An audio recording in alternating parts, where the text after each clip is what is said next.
बिस्मिल्लाहिर्रहमानिर्रहीम। अस्सलाम वालेकुम नाज़रीन, मैं हूं कंबर ज़ैदी। आप नया वीलॉग देख रहे हैं। नाज़रीन, ईरान अमेरिका वॉर क्या बनेगा, इसका क्या इस्लामाबाद मुआहिदा होगा या नहीं, इस वीलॉग में आपको इंतहाई अहम खबरें हम देने वाले हैं। इस्लामाबाद के अंदर जो है अभी सिक्योरिटी बढ़ा दी गई है। सिक्योरिटी ट्रूप जो है मुख्तलिफ़ जगहों पर लगाए जा रहे हैं और उसकी वजूहात ये हैं कि अमरीकी सहाफ़ी ये कहते हुए नज़र आ रहे हैं, मुख्तलिफ़ अखबारों में रिपोर्ट कर रहे हैं कि ईरानी ज़राए ने उन्हें कन्फर्म किया है कि मंडे के दिन इस्लामाबाद के अंदर इंतहाई अहम बैठक होने वाली है और इस बैठक में जो है वो मामला तय हो जाएंगे। इस्लामाबाद अकॉर्ड जो है उसकी तरफ बात आगे बढ़ेगी। ब्रॉडर फ्रेमवर्क एक जो है वो इस्टाब्लिश कर लिया गया है। इससे कबल हमें यह मालूम है कि जनरल आसिम मुनीर साहब 3 दिन ईरान के दौरे पर रहे। इन 3 दिनों में उन्होंने मुख्तलिफ मुलाकातें की, जिसमें उनके स्पीकर असम्बली बाकर गालिबाफ, इसके साथ अब्बास इराकची से अलग मुलाकात हुई। फिर उसके बाद जो है IRGC के कमांडर जो हैं उनसे अलग बात हुई।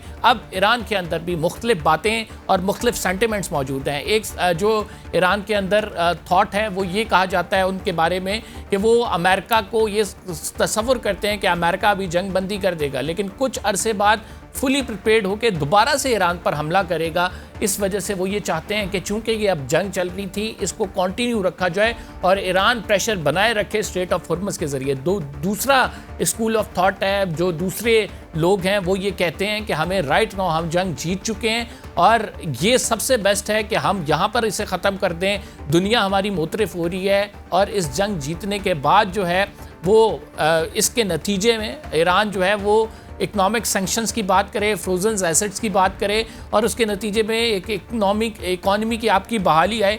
तो ये चीज़ें जो हैं वो ईरान के साथ जो हमें मुख्तलिफ ज़राए से पता लगी हैं, जनरल आसिम मुनीर साहब जब मीटिंग करने गए थे तो ये वो चीज़ें हैं जो कि डिस्कस हुई। अब एक और अहम तरीन मसला वो ये है कि इनरिच यूरेनियम जो कि 60% बताई जाती है, 400 किलोग्राम अमेरिका क्लेम करता है कि ईरान के पास है, उसका क्या होगा? ये एक बहुत बड़ा और मुश्किल और पेचीदा मसला है। ईरान कभी भी अपनी इनरिच यूरेनियम जो है वो नहीं देगा अमेरिका को, डिस्पाइट ऑफ द फैक्ट कि अमेरिकी जो प्रेसिडेंट हैं वो ये बार बार कह चुके हैं मुख्तलिफ सहाफ़ियों से बात करते हुए कि वो इनरिच यूरेनियम हम लेकर आ रहे हैं। लेकिन इसमें हो क्या सकता है? हो ये सकता है कि किसी और मुल्क को जो है इसकी निगरानी पे मामूर कर दिया जाए और वो देखे कि ईरान का न्यूक्लियर प्रोग्राम आगे तो नहीं बढ़ रहा। ईरान को ज़ीरो यूरेनियम इनरिचमेंट के हवाले से बात की जा रही थी कि अमेरिका चाहता है कि ईरान कोई यूरेनियम जो है इनरिच ना करे। अगर आपको ये बताएं कि यूरेनियम इनरिचमेंट 20% तक जो है वो अलाउ होती है, चूँकि ये जो है वो मेडिकल पर्पस के लिए भी इस्तेमाल होती है, फिर एनर्जी के लिए भी इस्तेमाल होती है।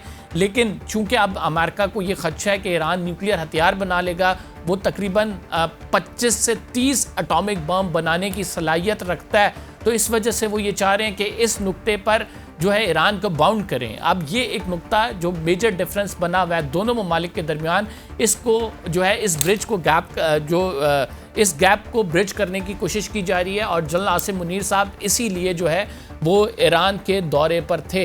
एक जो ईरान की जानिब से ऐलान किया गया है कि अमेरिका ने चूंकि नेवल ब्लॉकेट किया हुआ है, आपको पता है आबनाए हुर्मज़ ईरान की जानिब से बंद की गई थी, फिर उससे आगे जो नेवल ब्लॉकेट किया हुआ है वो अमेरिका की जानिब से किया हुआ है और अमेरिका ने यह कहा है कि हम ये जब तक कोई मुआहिदा नहीं होता ये नेवल ब्लॉकेट ख़त्म नहीं करेंगे। अब इस नेवल ब्लॉकेट के सिलसिले में अगर चक्कर देखें तो इसमें ईरान की कोई शिप नहीं जा सकती, ना ही ईरान पोर्ट तक कोई ईरानी शिप आ सकती है। इसका मतलब है कि ये नेवल ब्लॉकेट सिर्फ ईरान के लिए है और ईरान इससे तंग है। ईरान कहता है कि चूँकि आपने नेवल ब्लॉकेट किया हुआ है तो हम अपनी सारी जो आबनाए हुर्मज़ को खोलने की बातचीत थी उसको हम बालाए ताक रखते हुए इसको दोबारा से बंद कर देंगे और यही आज धमकी दी गई है। और तस्नीम न्यूज़ एजेंसी ने तो यहाँ तक रिपोर्ट किया है कि ईरानी कह रहे हैं कि अभी इस बात में कोई कंफर्मेशन नहीं है कि हम सेकंड राउंड ऑफ टॉक्स के लिए तैयार हैं या नहीं। लेकिन थोड़ा सा हक़ाइक़ का जायज़ा लेते हैं हम। ईरान की जानिब से पहले ये कहा गया था कि वो इस पाकिस्तान नहीं आ रहा इस मुआहदे के सिलसिले में या फिर नेगोशिएशंस को आगे बढ़ाने के सिलसिले में, लेकिन ईरान आया। फिर हम देखते हैं कि ईरान की जानिब से ये कहा गया था कि वो जो टेम्प्रेरी सीज़ फायर पर रजामंद नहीं हो रहा, लेकिन ईरान टेम्प्रेरी सीज़ फायर पर भी रजामंद हुआ। इसका मतलब है कि चूँकि ईरानी सेंटिमेंट वहाँ पे बहुत एग्रेसिव है, वहाँ पे जो नॉन स्टेट एक्टर्स हैं वो ये चाहते हैं कि राइट नाउ ये जो जंग है, चूंकि उनको एक लिवरेज हासिल है, वो ये जारी रहे। आबनाए हुरमस की अगर बात करते हैं, लेकिन दूसरी साइड पे अगर हम देखें तो अमेरिका की जानिब से भी यही कुछ किया जा रहा है। अमेरिका चाहता है कि इस नेगोशिएशंस में अपर हैंड हो, इसी वजह से नेवल ब्लॉकेट किया हुआ है। इसी वजह से अमेरिकी सदर के मुख्तलिफ बयानात आते हैं जिसमें वो ऐसे अल्फाज इस्तेमाल करते हैं ईरान के लिए, ऐसी चीज़ें ट्वीट करते हैं जो कि इन टॉक्स को जो है वो ख़तरा पहुंचा सकती हैं। लेकिन इसके बावजूद अगर दोनों ममालिक को देखा जाए, ईरान भी जंग नहीं चाहता क्योंकि ईरान समझता है कि उसका एक बहुत बड़ा स्ट्रेटेजिक गेन हो चुका है, आबनाए हुरमस पे उसका कंट्रोल कायम है और किसी भी टाइम वो कंट्रोल कर सकता है। और फिर इससे आगे चूंकि अगर जंग जारी रही तो उनकी इकॉनमी को भी नुकसान पहुंचेगा और उनकी जो क़यादत है उसको भी टारगेट किया जा सकता है। जबकि दूसरी जानिब अमेरिका की बात की जाए तो अमेरिका के अंदर चूँकि मिड टर्म इलेक्शंस आ रहे हैं, वहाँ पे एक आप ये समझते हैं कि एक ऐसी सूरत हाल बनी हुई है जिससे अवामी प्रेशर बढ़ता जा रहा है। नो किंग्स डे पे 73 लाख अफराद जो हैं उन्होंने निकल के ट्रंप के ख़िलाफ़ मुजाहरा किया कि आप कोई किंग नहीं है, आप कोई अथॉरिटेरियन रिजीम नहीं है, यहाँ पे डेमोक्रेसी है, प्रेसिडेंशियल पावर्स ज़रूर आपके पास मौजूद हैं, लेकिन ये जो पावर्स हैं ये आपने इन्हीं लोगों से ली हुई हैं। तो आपने ऐसे फ़ैसले नहीं करने जिसमें अमेरिका फ़र्स्ट की जगह इसराइल फ़र्स्ट आपको नज़र आए।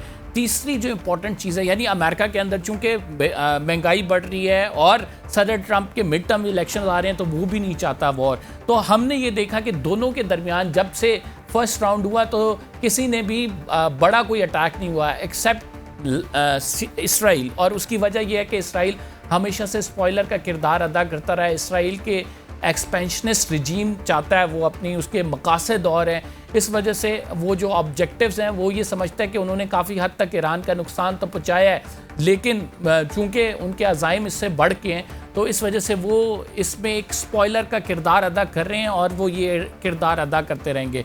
अब बात यहाँ पे आकर रुकती है कि क्या ईरान की जानिब से अगर ये मुआहदा किया जाता है, अमेरिका इस मुआहदे को वेट करता है, तो जंग बंदी मुसलसल होगी या थोड़े अरसे बाद जैसे हमने 12 दिन की जंग देखी तो दोबारा से ईरान पर हमला आवर हो लिया जाएगा।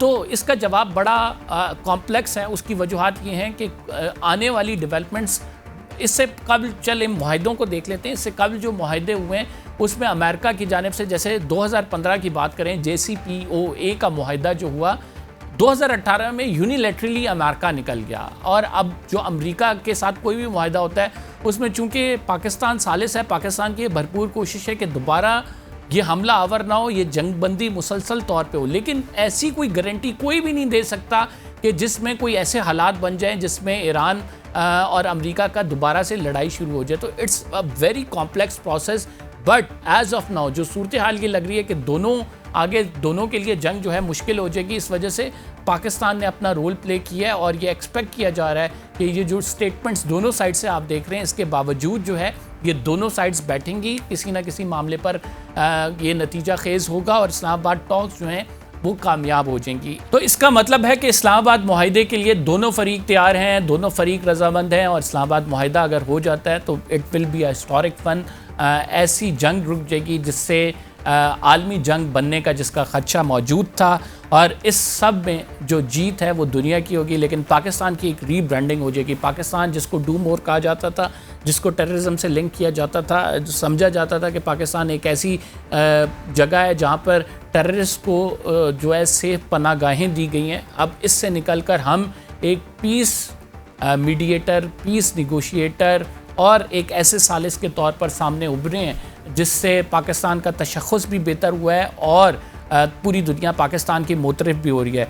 तो let's hope for the best. कुछ जो आपको चीज़ें नज़र आ रही हैं, जो ख़बरें नज़र आ रही हैं, ये जब बादल छटेंगे तो सूरज ज़रूर निकलेगा और इस्लामाबाद के अंदर मुआहदा ज़रूर होगा और उसके नतीजे में आलमी अमन आएगा। तो मैं समझता हूँ ये पाकिस्तान की एक बहुत बड़ी जीत है। जो मुआहदे से पहले चीज़ें थीं, इस्लामाबाद टॉक से पहले, उनकी क्या हकीकत है, दोनों ममालिक क्या सोच रहे हैं, ये हमने आपके गोश गुजार कहती हैं। अगर आपने चैनल को सब्सक्राइब नहीं किया तो सब्सक्राइब ज़रूर कर लें, बेल का आइकन ज़रूर दबाएँ, फॉलो करना ना भूलिएगा। कमर ज़ैदी को इजाज़त दीजिए, अल्लाह ने के बाद।